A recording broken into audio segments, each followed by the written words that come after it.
She wed the cold Alpha King to save her village, unaware he had waited a lifetime for her. My steward brought me the terms on a morning in early frost, when the corridors of Veldenmoor were still dark at the hour he knocked. I was standing at the window when Aldrich entered, his breath visible in the cold air of the corridor, the treaty scroll already unrolled in his hands. He had learned, in 12 years of service, not to wait for my invitation. Harren's Fold agrees to formal annexation under the Veldenmoor Compact, he said. In exchange for the standard protections, the hunting rights, the grain exemption, the border garrison, the village elder offers one eligible member of his household, his daughter, unmarried, 23 years. I did not turn from the window. Below, the frost garden was iron-gray in the early light, the stone wolf at its center wearing a thin collar of ice. "Tell them yes," I said. "My king." Aldrich's voice carried the particular weight he used when he thought I was making an error. "The court will read this as a mating arrangement." "The court can read it however they like." I watched a single crow land on the wolf's stone head and sit there, unconcerned. I need Harren's Fold in the compact before Grafen moves on their southern pass. The girl is incidental. She'll have quarters, a station, whatever she requires.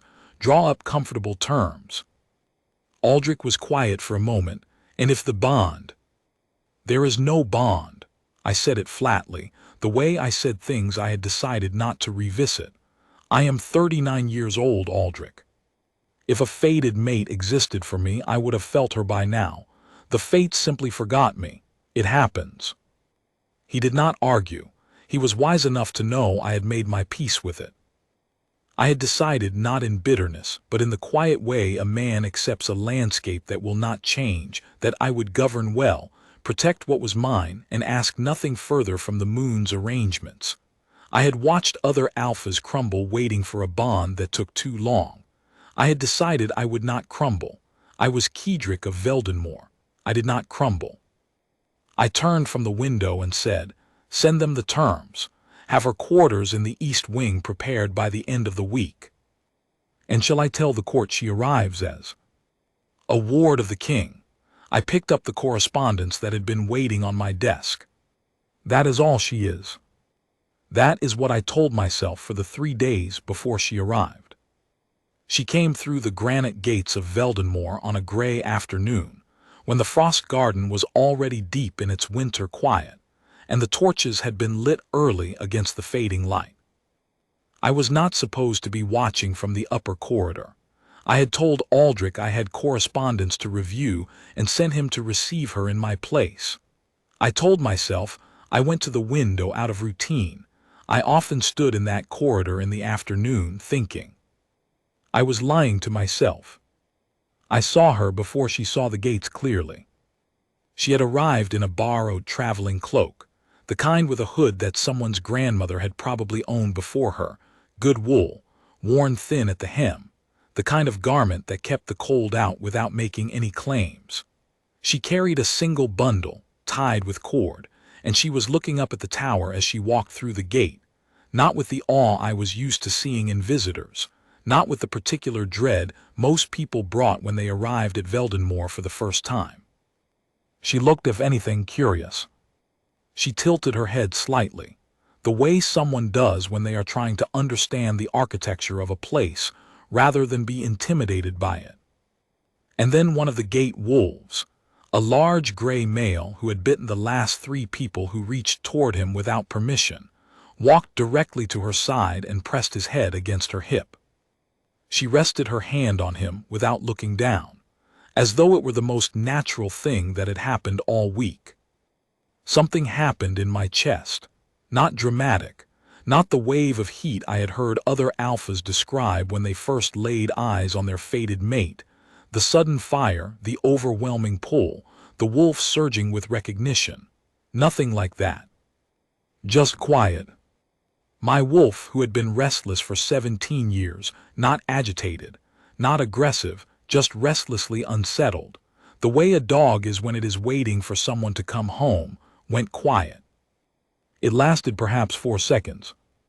Then she followed Aldrich through the inner gate, and my wolf resumed his habitual restlessness, and I told myself I had imagined it, turned from the window, and went back to my correspondence. I reviewed the same letter 3 times, and could not tell you now what it said. I did not speak to her until her 3rd day in Veldenmoor. It was not avoidance exactly. I told myself it was simply that I had a kingdom to run, that she was settling in, that there was no particular urgency. In truth, I was being careful. I had learned over 17 years to be careful with anything that made my wolf quiet. Aldrich told me she had asked for access to the frost garden. She says the wolfsbane in the far corner is improperly pruned, he said, reading from a small note she had apparently left him. She says the way it's cut, it will concentrate the toxins into the stems by spring and become dangerous to anyone who handles it without gloves. She has offered to correct it if the king has no objection. I stared at him. She knows wolfsbane, I said. She trained as an herbalist, my king, her mother before her. Apparently it's what she does. I did not say anything. I looked at the note. Her handwriting was clean and unhurried, the letters even, practical. At the bottom she had added a small sketch, a cross-section of the wolfsbane stalk, showing where the toxin would pool if the cut was made wrong versus right. Tell her she has full access to the garden, I said, and tell the groundskeeper to give her whatever she needs. Aldrich left. I kept the note. I was not sure why. On the 5th day, I went to the garden. I did not plan it. I simply found myself standing in the frost garden at the hour before evening, when the light went gold along the top of the western wall, and the stone wolf at the center cast a long shadow across the ice-gravel path. I had been walking the outer corridor, which I often did when the court's noise had built up past a certain pitch, and I turned the door without thinking, and there she was, kneeling at the far end of the garden by the wolfsbane border. She had pruning shears and was working methodically along the row, and she was talking. I thought at first she was speaking to one of the pack wolves, but there were none nearby. She was talking to the plants. Not in the cooing way some people talk to animals, not performing comfort. She was talking the way you talk to a colleague, low and even, explaining what she was doing and why. The cut has to go here, she said. Diagonal so the rain doesn't pool on the wound. You'll grow back clean in spring. I know it doesn't feel like it now. I stood at the doorway for a moment, unsure whether to make my presence known, and then I stepped on the gravel and she turned her head. She did not startle. She looked at me the way she had looked at the tower, with that same calm, assessing curiosity, as though I were architecture she was trying to understand. "My king," she said, and lowered her head briefly. Not low, the correct depth for a ward of the household, not a subject. Aldrich had clearly briefed her on the protocols. "Lena," I said. She waited. I realized I had walked out here with no particular purpose and nothing to say, and that I had simply said her name because I had been thinking it. I looked at the wolfsbane row instead. "You've made good progress," I said. "Another hour and the whole border will be done." She settled back on her heels and peeled off one of her gloves, looking at the line of cuttings she'd made. "It'll be safer by spring. The previous cut would have made the whole row toxic to handle by April." "You noticed that quickly." "It's not difficult to see if you know what to look for." She glanced up at me. Her eyes were quiet and brown and very direct. "Do you come to the garden often?" I had not expected the question to be turned back at me. "In the afternoons," I said, "when the hall gets loud." She nodded as though this made complete sense. "I find it easier to think out here too." She looked back at the wolfsbane. "I'll be done before you need the quiet. I don't want to disrupt your routine." She said it without any subtext, no performance of self-effacement, no attempt to read what I wanted to hear. She simply meant it. "You're not disrupting anything," I said. I sat on the low stone bench at the garden's edge and stayed there while she finished the row. I reviewed nothing. I thought about nothing in particular. The cold air settled around us, and the last of the day's gold light moved across the garden wall, and she worked quietly and occasionally said something to the plants, and my wolf was still. I stayed until she finished, and then I walked her back to the inner gate, and I did not know what to make of any of it. By the second week, I had stopped telling myself I was not watching for her. She did not seek out the court. She did not try to win anyone over. She went to the garden in the mornings, took her meals quietly, and spent her afternoons in the herbalist's workroom that I had ordered opened for her, a small room off the east corridor that had been empty for 9 years, since the last healer's retirement. Aldrich reported that she had reorganized it within 2 days, and that she had sent him a list of supplies she needed, written with the same practical economy as her wolfsbane note. She moved through Veldenmoor without the anxious visibility that most new arrivals displayed, the effort to be noticed, or the effort not to be. She was simply present. She did not appear to require anything from anyone. My court did not know what to do with her. Lord Vasson, my most senior counselor, came to me in the second week with his concerns dressed carefully as observations. "The ward has no rank," he said. "No pack name, no bloodline record. The court is uncertain how to place her." "Place her as my ward," I said. "That is her station. Some of the court wives have suggested she might be better housed in the village annex." "She is housed in the east wing," I said. "She stays there." Vasson read my face and wisely let it rest. What I did not tell Vasson was that I had spoken to her 3 more times in the garden, and that each time my wolf went quiet in the same way, and that I had stopped pretending I was going to the garden for any other reason. I was going because she would be there. I was going because half an hour in the frost garden with Lena, while she talked to plants and asked me plain questions about the history of the stone wolf and the name of the stone cutter who had made it, was the most rested I had felt in 17 years. I told myself this was simply a matter of finding her company uncomplicated. She made no demands on me. She did not want anything from me. It was restful. I almost believed it. The thing with Ran happened in the 3rd week. Ran was a large silver wolf, one of the senior pack members, and he had been injured in a border patrol, something that happened more than I liked along the Grafen boundary line.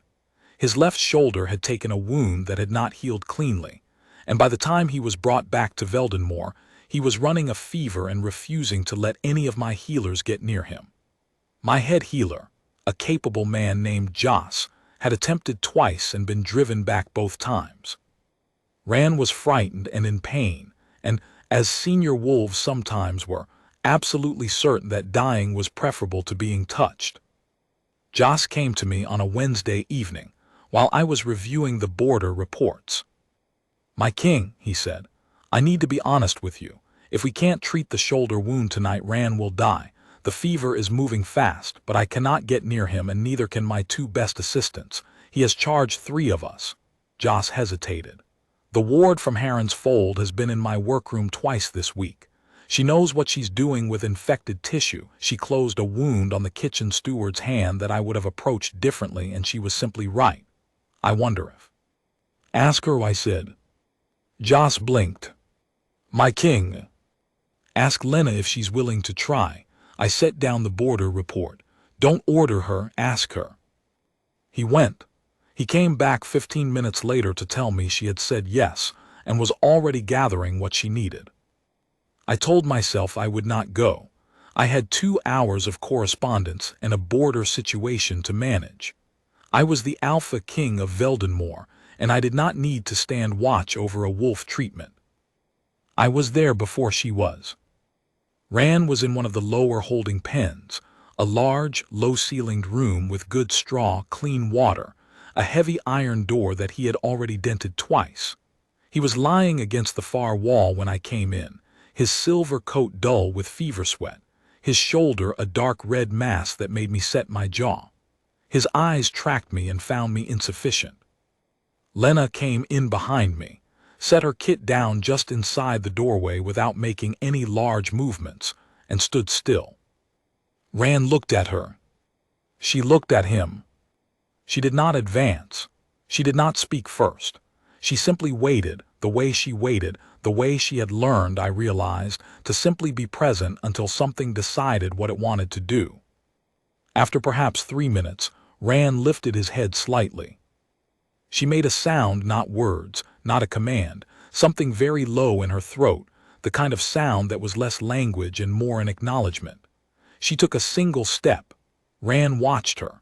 She crouched down to his level, which put her below him and slightly off to one side, and she waited again. Rand put his head down. I had watched Joss try twice. I had watched 2 of my best trained healers be driven back. I had seen a senior wolf pin a man to a wall for coming within arm's reach of him. Rand put his head down and let her come. She worked for 2 hours. She cleaned the wound with the careful patience of someone who was not in a hurry, and she talked the whole time low, even unhurried, not at Rand particularly, not at me particularly, just present in the room, words as steady as her hands. She explained what she was doing and why, the way she had explained it to the wolfsbane. At some point I stopped standing by the door and sat down on the floor near the entry, my back against the wall, watching. My wolf was so still he might have been made of stone. Around the 2nd hour, Rand's fever broke. I felt it in the room before I saw it, something releasing, the air shifting, his breathing changing. Lena sat back on her heels and let out a long breath, and then she looked across the room at me. She seemed mildly surprised I was still there. "He'll need the poultice changed tomorrow morning," she said, "and he should drink tonight if he's willing. I'll come back to check." "Lena," I said. She looked at me and waited. I did not have anything to say. I had sat in this room for 2 hours watching her work, and my wolf had not stirred once, and I was running out of ways to tell myself what that meant. "Thank you," I said. She inclined her head. "He was frightened," she said simply. "Frightened things just need someone to stay still long enough." She gathered her kit, said good night to Rand in the same tone she used with everyone, and left. I sat on the floor of the holding pen for a while after she was gone, listening to Rand breathe, thinking about what it felt like to have a wolf go still. The marking chamber. There is one in every wolf kingdom of any age, a room set aside for the formal witnessing of mate bonds. Veldenmoor's is off the south corridor, a long narrow room with stone walls and a single high window and a floor of dark slate, the walls covered in markings left by every bonded pair in the kingdom's history. Names and dates going back 400 years. The marks are carved into the stone by the bonded pair themselves on the night their bond is formally witnessed. So the walls have a layered, organic quality, older carvings fading into the stone, newer ones sharp and clear, all of them proof that the bond existed, that it was real. I had been going there at night for 17 years. Not every night, not even most nights, but on the nights when the restlessness in my wolf was worst, when the waiting that I had told myself did not exist pressed hardest against the thing inside me that still believed it would end, I went to the marking chamber and stood in the dark and looked at the walls. I had never told Aldrich. I had never told anyone. It was not something I was proud of. It was simply a thing I did, the way a man who has stopped believing in prayers sometimes finds himself in a chapel anyway, not because he expects anything, but because the room remembers what he used to hope. I went on a Wednesday night in the 4th week, later than usual past midnight, when the corridors were empty and the court long asleep. The door was already open. I stopped in the corridor. Light came from inside, the soft orange of a low candle, not the blue-white of the wall torches. Someone was already in the room. I stepped into the doorway. Lena was sitting on the floor at the far end of the room, her back against the wall, a small candle in a tin holder on the slate beside her. She had her knees drawn up and her arms around them, and she was looking at the oldest section of the carvings. The names so worn by time they were barely legible, just shapes in the stone. She heard me and looked up. She did not startle. "I'm sorry," she said at once. "I didn't know this room was private. The door was unlocked and she began to get up. "Stay," I said. She stopped, looked at me. I came into the room and stood near the center of it and looked at the walls, the way I always did when I came here, reading nothing in particular, just feeling the accumulated weight of 400 years of evidence that the bond was real, that it found people, that it did not forget them. After a moment she said, "What is this room?" "The marking chamber," I said. "When a bond is witnessed formally before the court, the pair carves their mark into the wall. Name, date, proof." She was quiet, looking at the walls with that careful, curious attention she gave everything. "There are so many," she said. 400 years. "Do you come here often?" The question was so direct and asked so without agenda that I answered it honestly before I thought about it. "Yes," I said. She looked at me. She did not ask why. She seemed to understand that I had said something larger than I intended, and she did not press it. She looked back at the wall. "My mother told me about mate bonds," she said. "She said when you feel it, you know, that there's nothing quite like it." She paused. "She and my father had one. She said she walked into a market in Heron's Fold when she was 22, and he was standing by the cheese cellar, and she just stopped. She said she felt as though the whole world went quiet." My wolf pressed against my ribs. I said nothing. "I used to wonder what that felt like," she said. "I stopped wondering at some point. I thought it probably isn't for everyone, that's fine." She looked at the candle instead of the wall. "I didn't think I'd mind. I mostly don't." The word mostly sat in the air of the room. I should have said nothing. I should have said good night and left before I said something I could not take back. I had been careful for 17 years. I was very good at careful. Instead I said, "What is it like not minding?" She looked up at me. "Some days it just feels like waiting," she said. "You learn to make the waiting useful. Useful days feel fine." She looked back at the wall. "The other days are harder. You find a room like this one and you sit in it for a while." We sat in the marking chamber for another hour. We did not speak very much. At some point she blew out the candle because the wax was low, and we sat in the dark with the faint silver of the high window, and the walls with their 400 years of carved evidence, and my wolf was still and quiet and certain. She said good night when she rose to leave. I stayed until morning. I could mark the exact week I stopped sleeping well. It was not insomnia in the troubled sense. I slept. I was simply aware of the moment I woke each morning, and the moment was always just before dawn, and what I was aware of in that first instant was not the kingdom or the border situation or the day's correspondence, but simply that she was in the East Wing and I was in the North Tower, and the distance between them was exactly the length of the South Corridor. This had not happened to me before. Aldrich noticed.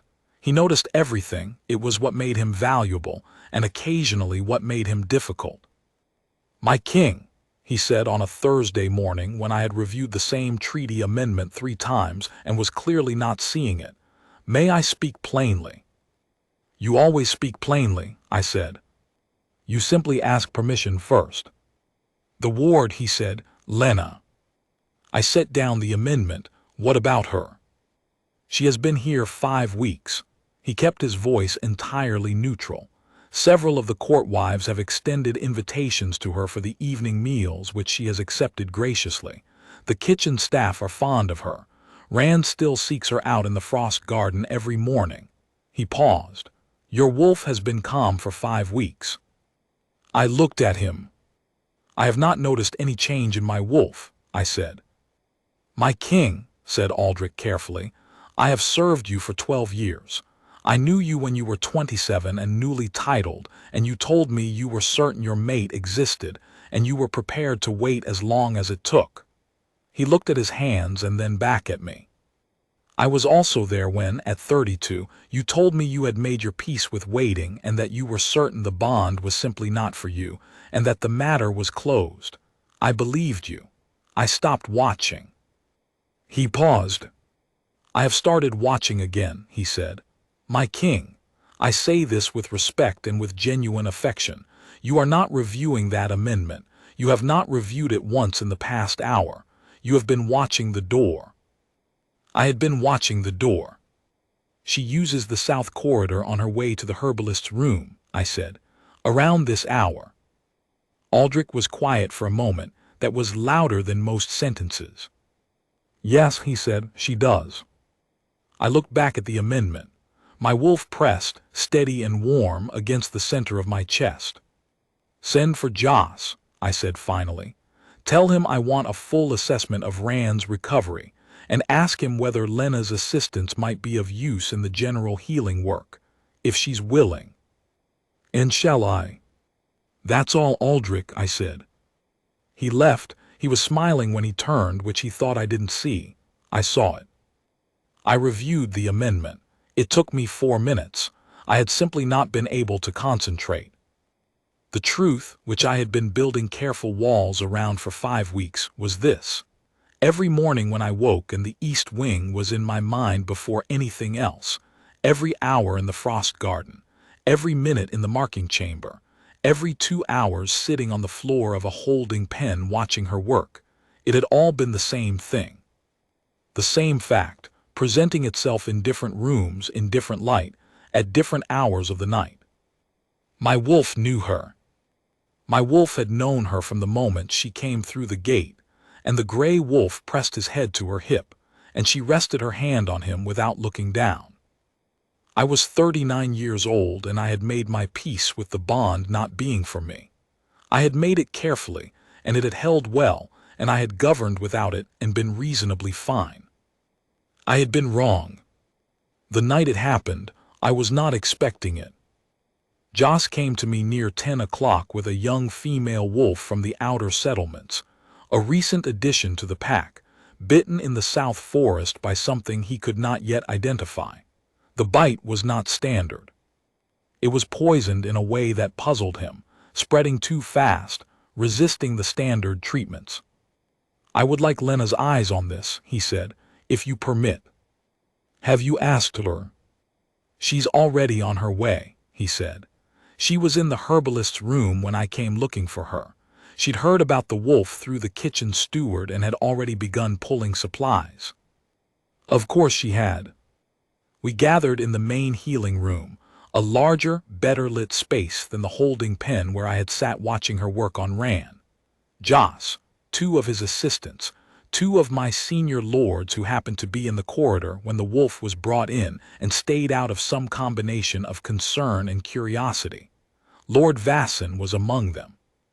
Lord Herrick, who had brokered the Heron's Fold compact himself, stood near the door. Lena was already kneeling by the wolf when I came in. She looked up at me briefly, and then back at her work. She worked for a long time. The room was quiet except for the wolf's labored breathing and the low, even sound of Lena's voice, the running commentary she always kept when she was working, half addressed to her patient and half simply her own process, spoken aloud.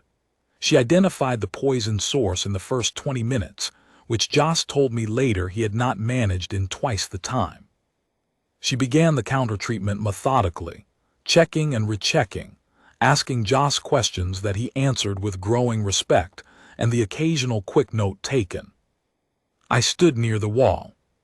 Somewhere past midnight, the wolf's breathing changed, smoothed, deepened, and Lena let out a breath and sat back on her heels. That was when I felt it. Not like a sound, not like a heat, not like anything I had been prepared for because I had been prepared for nothing, because I had long since stopped being prepared.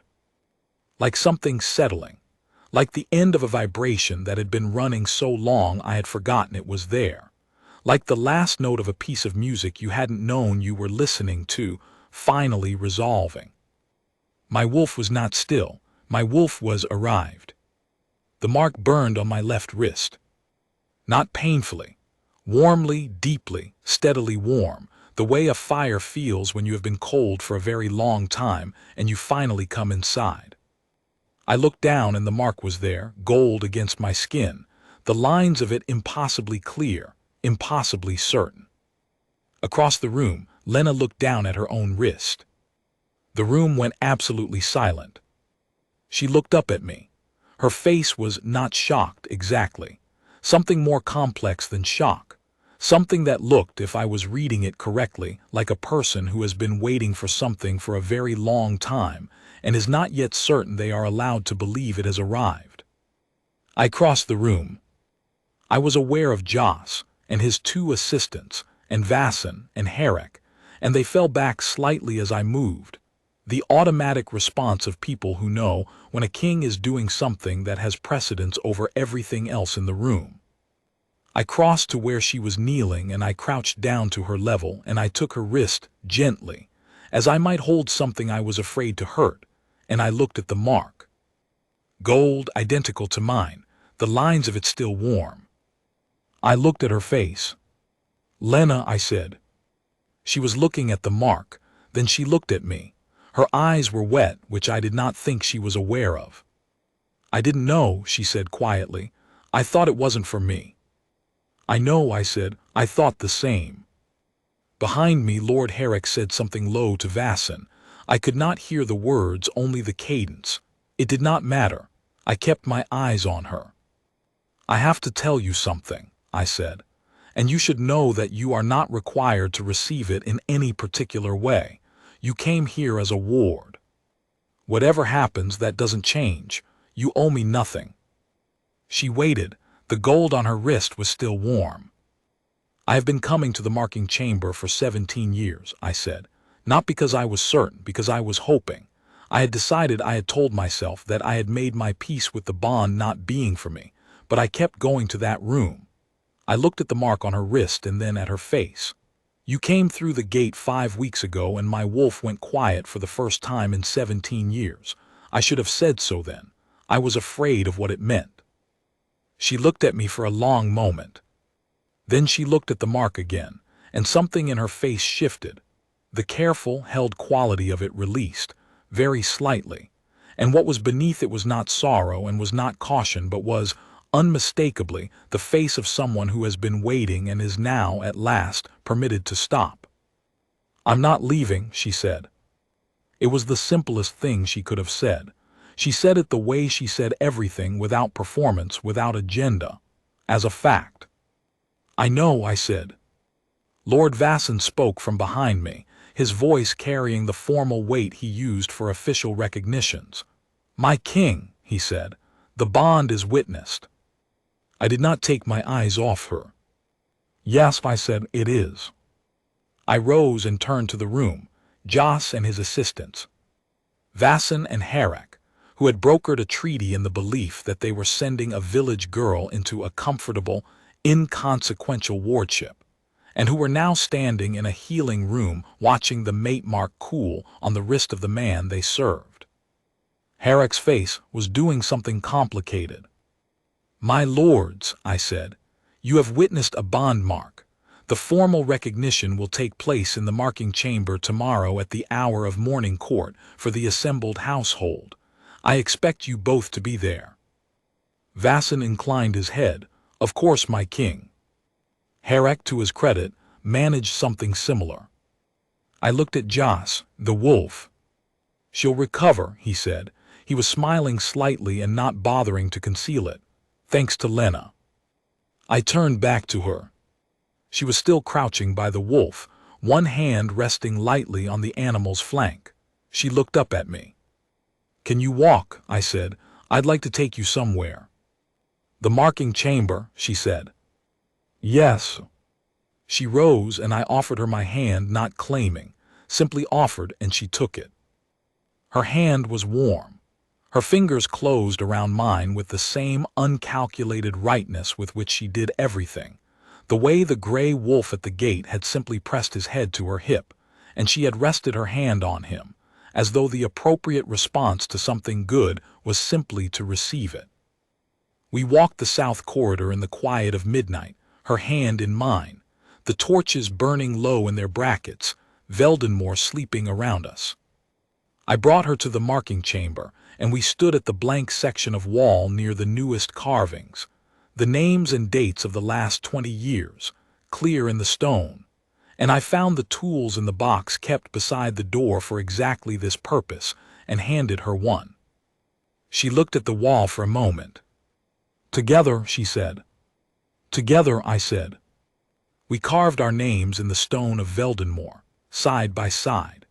It took longer than I expected because she was thorough about it and made sure the letters were even, and because I was in no hurry, and because the marking chamber was quiet and warm with the gold glow of the wall torches, and she was next to me and my wolf was, at last, home. When we were done, she stepped back and looked at our names in the stone. 400 years of people, she said softly. Yes. And now us. Yes. She was quiet for a moment, looking at the wall at all the names, and then at ours. I came here because Aldrich offered comfortable terms, she said. My father wanted the village protected. I thought, she shook her head slightly. I thought I was being practical. I told myself I could make a practical life, do useful work, not mind. You mostly didn't mind, I said. She looked at me. No, she said, I mostly didn't. I looked at our names in the stone. At 17 years of going to this room and standing in the dark and looking at other people's evidence and hoping that the fates had simply not gotten around to me yet. I would like to ask you something, I said. She waited. The morning court is tomorrow, I said. The formal recognition, the court will be there, Vasson and Herrick and the rest of them. I want to name you before them, not as my ward, not as the treaty's answer, as my Luna and as the woman the bond chose. I looked at her. But that is your choice, not mine and not the treaty's. You may have whatever time you need. You may say no. You may. Yes, she said. I looked at her. Yes, she said again, with the same quiet certainty she brought to everything. I don't need time. I know my own mind. I looked at her face, the calm directness of it, the unhurried brown of her eyes, the small strand of hair that had come loose from her braid at some point during the long evening's work, and that she had not bothered to push back. She had come through the granite gates of Veldenmoor 5 weeks ago in a borrowed cloak with a bundle of herbs and no illusions, and she had gone to work immediately on the Wolfsbane border, and she had talked to Ran until he put his head down, and she had sat on the floor of the marking chamber in the dark, and told me she had learned to make the waiting useful. I thought, she has been waiting just as long as I have. She simply did it without the chamber and the walls and the stone wolf wearing its collar of ice. She did it while doing useful things. I thought, I have been afraid for 5 weeks, that the quiet in my wolf was something I was misreading. I am no longer afraid. I reached up and tucked the strand of hair back from her face. She did not lean away from the touch. She did not lean into it yet. She simply received it, the way she received everything, the gray wolf's head, the wounded Ran's trust, the mark on her wrist, as something she would learn the full shape of in its own time. Then tomorrow, I said. Tomorrow, she agreed. We stayed in the marking chamber for a while longer. We did not need to fill it with words. She looked at the walls and I looked at her and my wolf, who had been waiting for 17 years and quiet for 5 weeks, settled into the warmth of what had finally arrived and simply rested. When we left, the corridor was cool and quiet, and the torches were burning the steady gold of a Veldenmoor winter night, and she walked beside me, not behind me, not pulled forward beside, and the distance between us was nothing at all. Morning court. The hall was full. Word had moved through Veldenmoor the way word always moves in a stone castle, through the kitchen, through the stable, through the night guards who had been in the corridor near the healing room when Joss came for his assistance, through the women of the court who had extended their invitations to Lena and were now standing near the back of the hall in a state of considerable electrification. Aldrich had arranged everything. He had, as he always did, anticipated what I would need before I asked.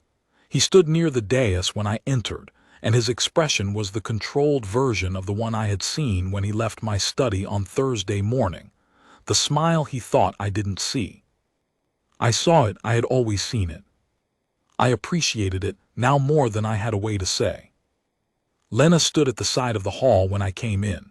She had dressed with care, a dark wool gown I had not seen before, simple in its lines but well made, the kind of thing you wore when you wanted to be taken seriously without wanting to make a claim. Her hair was up. She was very calm. She met my eyes when I entered and inclined her head, and I crossed the hall directly to her rather than taking the dais first, which was not the protocol, and which sent a small ripple through the assembled court. Let them ripple. I stood before her and turned to face the room. Lord Vasson was at his place, Lord Herrick beside him, the court wives, the pack captains, the senior household staff, Joss near the side door, Aldrich at his post. Ran was at the back of the hall. He had no formal place in morning court and was not in the habit of attending. He was there because he was Ran and he was healed, and apparently he had decided he had a stake in the proceedings. I said, as you know, last night the bond mark was witnessed in the healing room, in the presence of Lords Vasson and Herrick, the head healer Joss and his staff. I kept my voice level and carried it to the back of the room, the way I had learned to speak in this hall when I was barely old enough to stand here. The fated bond between the King of Veldenmoor and his matched mate is not a new thing in this kingdom's history. You can read 400 years of it on the walls of the marking chamber. I paused. The bond chose. The timing is not mine. The bond was not brokered by the treaty and is not contingent on it. The ward of the East Wing is Lena, daughter of Heron's Fold, herbalist, healer, and the woman who last night saved a pack wolf that my own healers could not reach. I turned to her. I name her before this court as my Luna and as the mate of Veldenmoor's king, I said, not because the compact required it, because the bond is witnessed and true, and because she has said yes. I offered her my hand. She took it. The hall was silent. Not the silence of withheld approval, the silence of people who are watching something that is larger than what they expected, and are adjusting to the size of it. I had stood in this hall through a great many silences in 17 years. I knew the difference. Lord Vasson was the first to bow. He did it with the full depth appropriate to a queen, which was not what had been required of him when he woke up this morning, and which he gave without hesitation. Herrick beside him followed. His face was doing less complicated things now. One by one the hall moved, the court wives, the pack captains, the senior staff. At the back, Ran lowered his silver head. Lena's hand tightened slightly in mine. Not with nerves, I recognized her steadiness by now, the quality of it, with something else. The particular tightening of a hand that is holding something it had not been certain it would be permitted to hold, and is now permitted. I looked at her profile. She was looking at the room, at the bent heads, at the hall of Veldenmoor that had not known what to do with her for 5 weeks and was now bowing. Her expression was not triumph.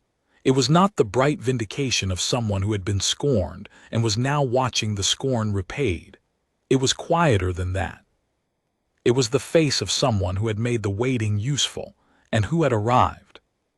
I thought of the marking chamber and the 17 years and the stone wolf in the frost garden wearing its collar of ice. I thought of the crow that had sat unconcerned on the wolf's head on the morning Aldrich brought me the treaty terms. I thought of the way she had talked to the wolfsbane in the pruning light, and the way Ran had put his head down, and the way she had said, in the marking chamber in the dark, that the other days were harder and you found a room and you sat in it for a while. I thought of how I had said yes to the treaty terms in 30 seconds, on a morning in early frost, not caring, because I had given up expecting anything. I looked at her hand in mine. The waiting had been real. The end of it was also real. Both were true at the same time, and the second one did not erase the first. It was built on it, the way a long winter makes the first morning of warmth mean more than it otherwise would. I had not imagined it that first morning, when she came through the gate and the gray wolf pressed his head to her side, and my wolf went quiet. He had known before I let myself. He had always known. After, when the court had filed out and the hall had emptied to its ordinary morning sounds, we stood together near the dais in the thin winter light that came through the high windows, and she looked at our joined hands. "Useful days," she said. I looked at her. "I told you," she said. "Useful days felt fine. The other days were harder." She looked at our hands and then at me. "I think I'm done with the other kind." I looked at this woman who had come through my gates in a borrowed cloak with a bundle of herbs and no illusions, who had talked to the wolfsbane and saved the wolf and sat in the marking chamber in the dark, because the room was the right place to be on a hard day, who had said yes without needing time to know her own mind. "Yes," I said, "so am I." The frost garden was outside the window, the stone wolf at its center, and the ice at his collar had begun, very slightly, to melt. It was the first morning of a long warmth. And I was at last home.